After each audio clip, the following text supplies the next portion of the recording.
खबर मेरठ से है, जहां पर दरोगा को गोली मारकर घायल करने वाले बदमाश से पुलिस की मुठभेड़ हुई। मुठभेड़ में दरोगा को गोली मारने वाला बदमाश घायल हो गया है। मेरठ के कंकर खेड़ा में 10 दिन पहले चौकी इंचार्ज को गोली मारी गई थी। घटना में शामिल 2 बदमाशों को पुलिस ने गिरफ्तार कर लिया है। मुठभेड़ में गंभीर रूप से घायल बदमाश को अस्पताल में भर्ती करा दिया गया है। घायल बदमाश पर कई सारे मामले दर्ज हैं। तो ये बड़ी खबर आपको बता रहे हैं।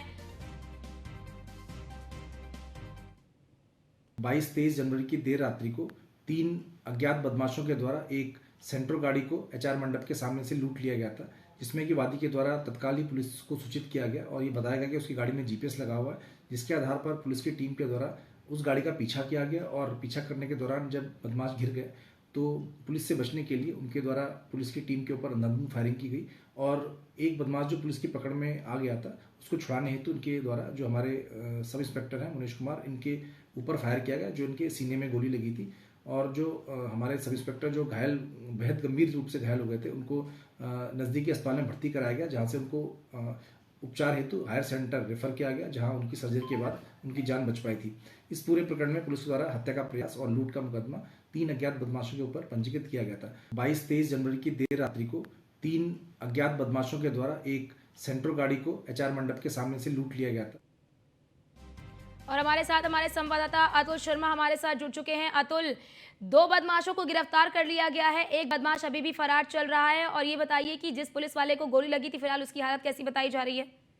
देखिए, गन पॉइंट पर लूट करके बदमाश फरार हुए थे। चौकी इंचार्ज ने जीपीएस ट्रैक करने के बाद गाड़ी का पीछा किया था और अगर बात की जाए तो दरोगा को बदमाशों ने गोली मारी थी। दरोगा गंभीर रूप से घायल हुआ था। मैक्स अस्पताल में सर्जरी होकर के दरोगा ने जिंदगी और मौत से जंग जीतने के बाद कहीं ना कहीं अपना दोबारा से जीवन शुरू किया है। तो कहा जा सकता है कि देर रात जिस तरह से जो बदमाश थे पुलिस ने उनको गिरफ्तार किया था, 2 बदमाशों को गिरफ्तार किया था और तीसरे बदमाश की तलाश जारी थी। तीसरे बदमाश को पुलिस गिरफ्तार करने के बाद घटना स्थल पर पहुंची थी, जहां पर जो हथियार था उसको उन्होंने छुपा रखा था, जिसके बाद जो बदमाश है विनय वर्मा वो पुलिस पर फायरिंग करता है, जिसमें एक जो सिपाही है वो घायल होता है और वहां से फरार होने की फिराक में रहता है। जिसके बाद जवाबी फायरिंग में पुलिस की जवाबी फायरिंग में विनय वर्मा नाम के बदमाश को गोली लग जाती है, मौके पर ही ढेर हो जाता है। कहा जा सकता है कि उत्तर प्रदेश के अंदर कानून का राज है, कानून के बगैर अगर बात की जाए बदमाश जिस तरह से बेखौफ होकर दरोगा को गोली मारकर फरार हुए थे। 10 दिन पहला ये मामला